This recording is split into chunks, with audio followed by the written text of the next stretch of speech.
I'm Maria Dalton, about to turn 27 this year, and I've been happily married for 5 years.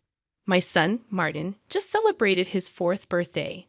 Initially, I worked full-time after tying the knot, but now I balance part-time work at the same company. My husband, Kevin, is 30 years old, 3 years my senior. Our journey from dating to marriage was initiated by Kevin's passionate advances, but post-marriage, I observed a shift in his demeanor towards a more domineering side. Kevin has a 20-year-old sister named Jane Dalton, and their age gap seems to contribute to a somewhat indulgent relationship on Kevin's part. Before marriage, I didn't mind Jane's frequent visits and assumed they got along well. However, after tying the knot, I started noticing changes in her behavior. Jane often drops by unannounced, at any time, and expects to be served without ever bringing a token of appreciation. Kevin, rather than addressing the situation, expects me to accommodate her demands. Jane acts as though I'm invisible, addressing only Kevin with a casual "brother, I'm here again." Despite not preparing for an additional guest, I end up serving dinner to Jane. Kevin, instead of understanding, blames me aloud, insisting I should have been more considerate. Despite Jane's verbal apologies, it's evident she relishes Kevin's preferential treatment. Left with leftovers, I prepare my own meal while Kevin and Jane continue their chat on the sofa, leaving the dining table messy. They never acknowledge Martin or me, treating us more like hired help than family. One evening, as I'm about to take a bath with Martin, Kevin interrupts, loudly instructing me to buy a cake for Jane. Despite it being late, Jane insists on having it immediately. Kevin blames me for delaying, and, feeling compelled, I reluctantly head to the cake shop with Martin in tow.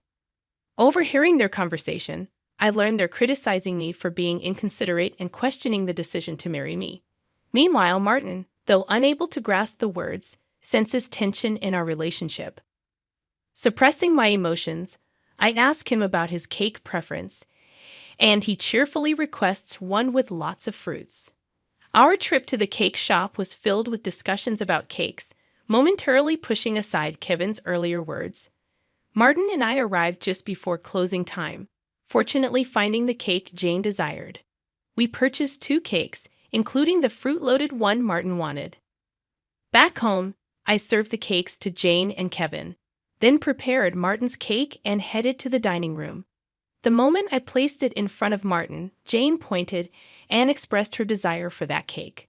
Before I could react, Kevin moved Martin's chosen cake in front of Jane, disregarding Martin's protests. Kevin justified his action, claiming he bought the cake with his earnings and had the right to choose for Martin. Unable to contain my emotions any longer, I voiced my dissatisfaction. In response, Kevin threatened with divorce. Martin, who had stopped crying, anxiously held my hand and then, after some thought, said, "Mom, I'd also love cake with strawberries on it. Yes, it's really delicious." He mentioned this while eating a cake initially wanted by Jane.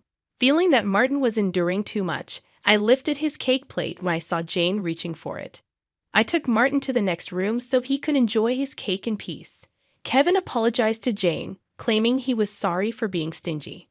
Despite wanting to retort, I held back for Martin's sake. Watching Martin innocently enjoy his cake was a heartwarming sight. After finishing the cake, we decided to have a late bath and sleep in Martin's bed. The next morning, I discovered Jane had already left. As I prepared breakfast, I heard Martin crying. Shockingly, his piggy bank, a gift from my father, was broken, and the saved money was gone. Martin, who always said goodnight to the piggy bank, was left heartbroken. When I questioned Kevin about it, he casually mentioned that Jane needed some money, so she took it from the piggy bank. Holding a crying and shaken Martin, I felt his pain so acutely that I cried with him. It was painful to witness Kevin prioritizing and caring for his sister more than our son. Expressing my anger and sadness, I confronted Kevin, breaking my usual silence on arguments in front of Martin. Kevin, without a word, went to the bedroom and returned with something shocking in hand: divorce papers. I discovered the hidden divorce papers that Kevin had tucked away somewhere I didn't know. In a sudden burst, He confronted me, shoving the papers at me before storming out of the house with a loud bang. Martin, who had never cried over the issues with Kevin and Jane, seemed to have reached his limit, crying since last night. Unable to bear seeing Martin so hurt, I suggested skipping daycare for the day, and he happily agreed with a loud yes, showing a faint smile. We spent the day playing and bonding, with Martin bringing a picture book from the shelf, sitting on my lap, and happily remarking, "The teacher at the nursery today was Mama, right? He looks like an angel." His little heart seemed filled with patience, and I decided to make the day special by taking a day off from work. Despite causing potential trouble at my workplace, they kindly understood the situation and granted me a day off. In the morning, we visited the park, played hide and seek, and had fun in the sandbox and on the slide. When we returned home for lunch, Martin appeared sleepy, usually napping by himself. But today he fell asleep on my lap like when he was a baby. Though I initially thought of doing household chores during his nap, I decided that today was special. Instead, I allowed myself to be healed by his peaceful sleeping face and gentle breathing. However, my serene moment was abruptly interrupted by a noise from the entrance, indicating the front door had opened. As it wasn't Kevin's usual time to come home, I became suspicious and quickly hid in the bedroom closet, clutching Martin. A voice echoed through the house, and to my surprise, it was Jane.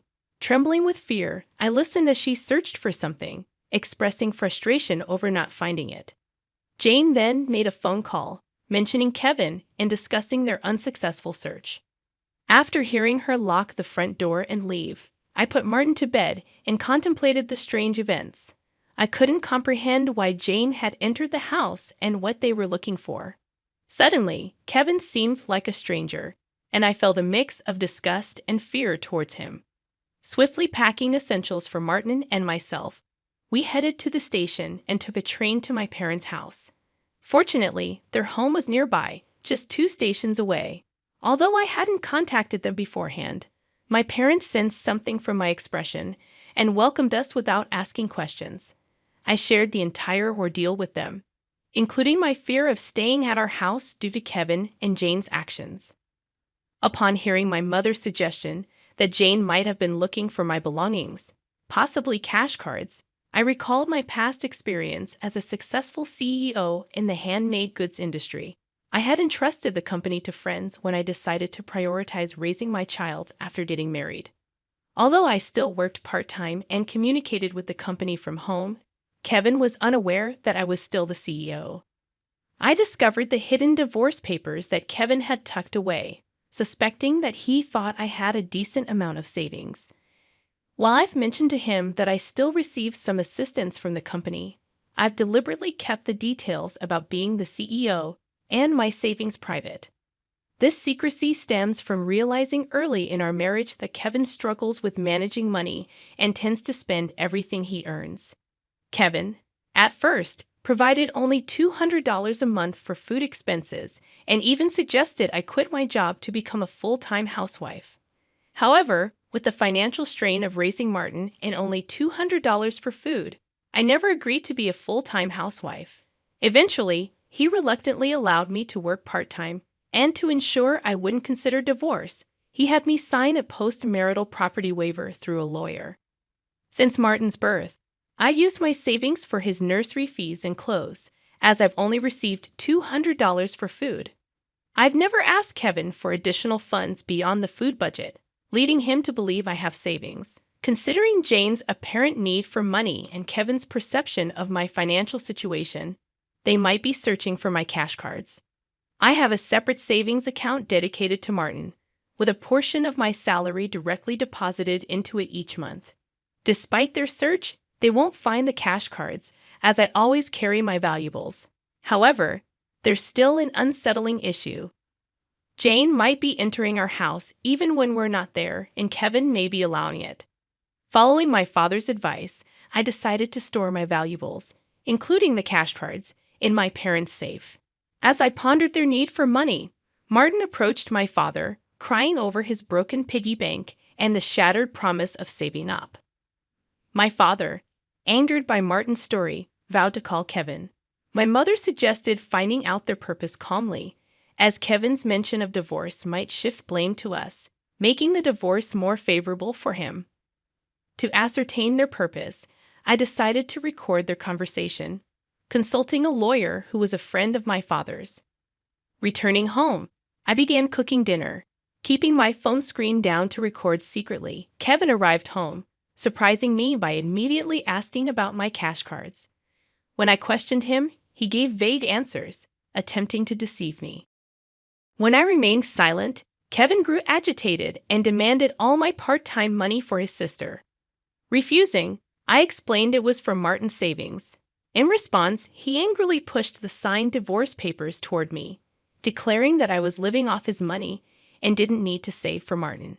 He even uttered words implying he valued Jane more than our son. Hearing this, I stopped preparing the meal, put the divorce papers in my bag, took Martin's hand, and headed for the door.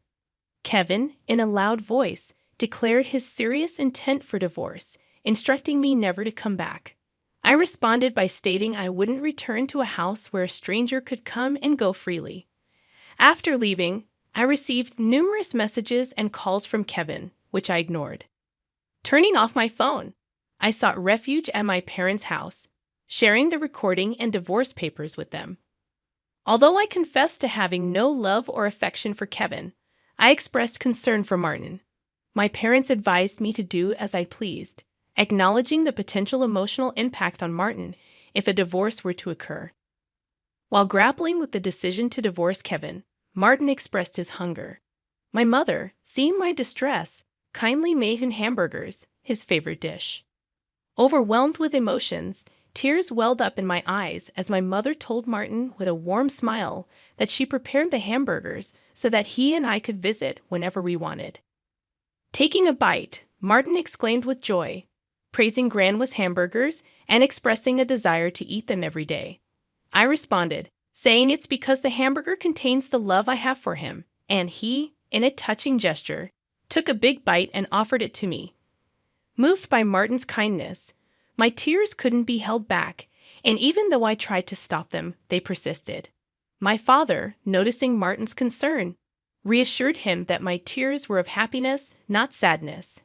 Hearing this, Martin, in a moment of understanding, hugged me, and my father's eyes turned bright red. Realizing the blessing of being with family, I remarked to Martin that family is precious. Surprised, he questioned if Dad had mentioned that only Jane was family. My father gently confirmed it, but then asked Martin if he wanted to live with them as family. With a laugh, Martin happily agreed, making everyone smile naturally. Despite contemplating divorce, the meal felt so happy that I finally decided to part ways with Kevin. I planned to inform Martin about it, and even though discussing it weighed heavily on my heart, Martin seemed to grasp the situation. Happily, he expressed the desire to live as a family, embracing the pet dog and calling him his younger brother despite the dog being older.